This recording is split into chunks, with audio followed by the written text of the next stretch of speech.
चलो ठीक। Hello students, welcome back to my channel. आज मैं आपसे यूनिट 8 के बारे में बात करूंगा of BLIS 222, which is information services and overview. तो इसमें हमें क्या क्या पढ़ना है, आपको एग्ज़ाम के लिए तैयारी करनी है तो आपको जानना है इंफॉर्मेशन एंड नॉलेज और इसकी डेफिनेशन क्या है। इंफॉर्मेशन की ज़रूरत, इंफॉर्मेशन, नीड फॉर इंफॉर्मेशन, और इसके कितने प्रकार हैं। जैसे आपने सुना होगा current information needs, exhaustive needs, everyday new information needs, catching up information needs और लाइब्रेरी एंड इंफॉर्मेशन सर्विसेज। 3 प्रकार की हैं, रिस्पॉन्सिव हैं, एंटिसिपेटरी हैं, वेब बेस्ड हैं। ठीक है, तो अब बात करते हैं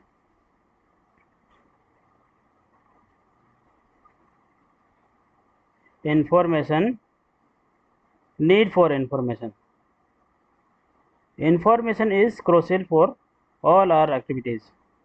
We need it for education, research, employment, entertainment, healthcare, problem solving and lifelong learning.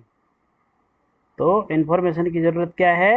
Information की ज़रूरत हर जगह है, चाहे वो एजुकेशन के फील्ड में हो, रिसर्च के फील्ड में हो, एम्प्लॉयमेंट के, एंटरटेनमेंट के, हेल्थ केयर के, और इवन कोई आपको समस्या का समाधान करना है उसकी फील्ड में, और ज़िंदगी भर आपको सूचनाओं की रिक्वायरमेंट होती है। Information is a vital source for socio economic development of a country. Accessibility of latest scientific, technical, developmental and commercial information gives a country economical, technological and political advantage over other countries.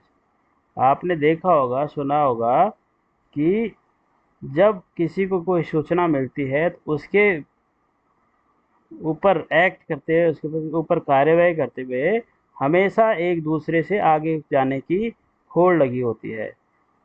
आपने देखा होगा कई बार कुछ बोलते हैं कि हमने ये वाला नया नई सिस्टम ईजाद करा है, तो दूसरा देश उससे भी आगे और एडवांस जाने की कोशिश करता है। तो ये सारे क्या है, इंफॉर्मेशन के बेस पे हैं।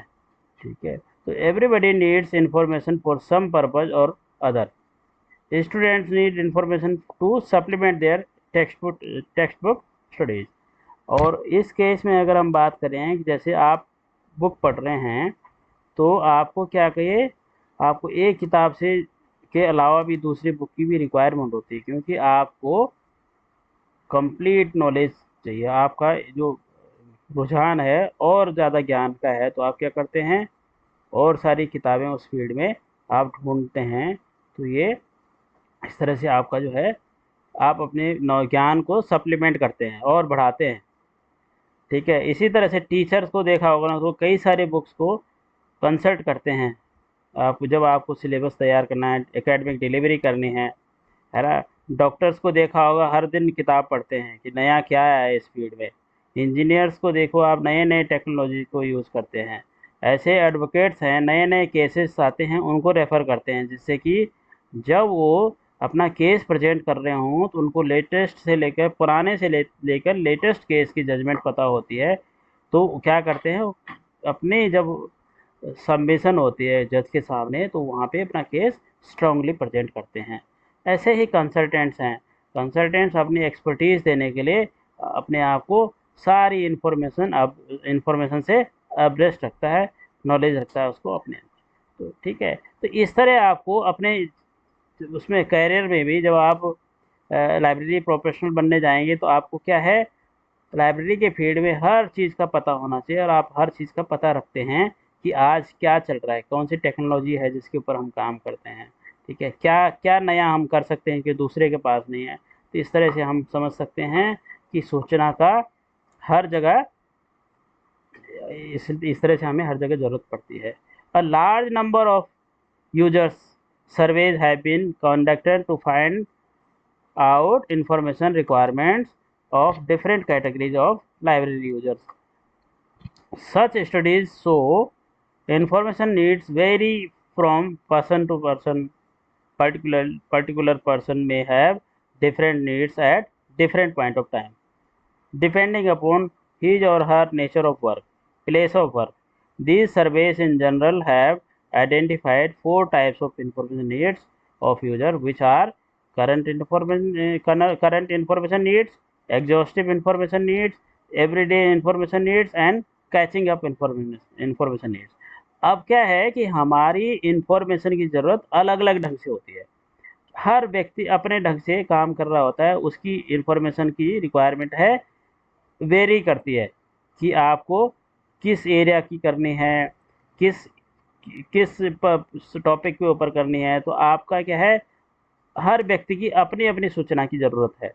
तो इस तरह से उनको हम 3-4 भागों में हम डिवाइड करते हैं। Number 1, current information needs.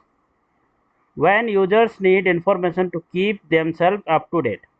अगर आपको अपने आप को अप टू डेट रखना है लेटेस्ट डेवलपमेंट से कि नया क्या चल रहा है, अगर ये कि पर्टिकुलर एरिया में, तो आपको क्या है, रेगुलर बेसिस पे उस इंफॉर्मेशन को फॉलो करना है। The need is known as current information. उस ज़रूरत को क्या बोलते हैं, करंट इन्फॉर्मेशन नीड। अब बात करते हैं एग्जॉस्टिव इन्फॉर्मेशन नीड्स की। When user wants to have information on a particular subject as exhaustive as possible. अब एग्जॉस्टिव का मतलब कि डिटेल में, ज़्यादा से ज़्यादा। जब आपको किसी सब्जेक्ट के बारे में ज़्यादा से ज़्यादा इन्फॉर्मेशन की ज़रूरत है, बाय द वे आप अपना असाइनमेंट तैयार कर रहे हैं, आप रिसर्च कर रहे हैं और आपको पीएचडी कर रहे हैं अपने लाइब्रेरी साइंस के ऊपर, तो आपको क्या करना है, उस एरिया में ज़्यादा से ज़्यादा इन्फॉर्मेशन आपको चाहिए होती है। तो उसको क्या बोलते हैं, exhaustive information need. This need is an occasional one and is expected mainly from the researchers। ये ज़्यादातर इस तरह की जो इंफॉर्मेशन नीड हैं, किसको ज़रूरत पड़ती है, रिसर्चर्स को, जो किसी सब्जेक्ट के पर्टिकुलर टॉपिक के ऊपर रिसर्च कर रहे हैं। जैसे मैंने बोला अभी, जो लोग पीएचडी कर रहे हैं, थीसिस बना रहे हैं, है ना, और आर्टिकल लिख रहे हैं, जिसको इस तरह की ज़रूरत होती है, उनको एग्जॉस्टिव इंफॉर्मेशन नीड की रिक्वायरमेंट होती है। अब तीसरा है हर दिन, जिसको हर दिन जो है सूचना की ज़रूरत पड़ती है। तो this need is for specific piece of information which users require. ये क्या है, स्पेसिफिक है, generally in their day to day work related activities. जैसे साइंटिस्ट किसी एक पर्टिकुलर चीज़ एक्सपेरिमेंट कर रहे हैं, प्रयोग कर रहे हैं, ठीक है, वो किसी मीटिंग के मेल्टिंग और boiling points of a particular compound, किसी पर्टिकुलर एरिया के बारे में उनको क्या करना है, हर दिन पता करना है कि कल क्या स्टेटस था, आज क्या स्टेटस है ना। इस तरह से उसको जानना है कि डे बाय डे क्या उसमें ऊपर इम्प्रूवमेंट है, ठीक है। तो this need is a basically for factual information which may range from how to spell a word और find a telephone number of an industry or to know the name and address of a managing director of a corporate house।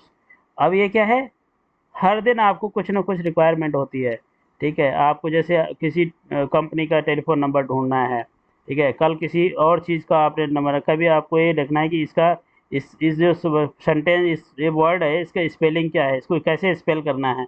तो इस तरह है ये हर दिन जो है specific requirement है। ये कभी कभार आपको इसकी ज़रूरत पड़ती है, ठीक है। और एक है catching up information needs. So this need arise when a user who is not conversant with the particular subject. ये क्या है, जब आपको किसी सब्जेक्ट का नॉलेज नहीं है और आपको उसके बारे में जानना है, तो आप क्या करेंगे, अपनी रिक्वायरमेंट के हिसाब से उस सब्जेक्ट के ऊपर काम करते हैं, उस सब्जेक्ट के ऊपर इन्फॉर्मेशन पाते हैं। तो उसको बोलते हैं कैचिंग अप, मतलब ज़रूरत पड़ने पर, ठीक है। तो इस तरह से ये हो गई आपका इस चैप्टर में जो आपका मेन पर्पस था इसमें इंफॉर्मेशन नीड्स का, ये है। बाकी आप पढ़ लेना इसको, और उम्मीद करते हैं ये वाला आपको टॉपिक समझ में आएगा। ठीक है, तो अभी के लिए इतना ही। क्वेरी होगी मेरे को पूछ लेना।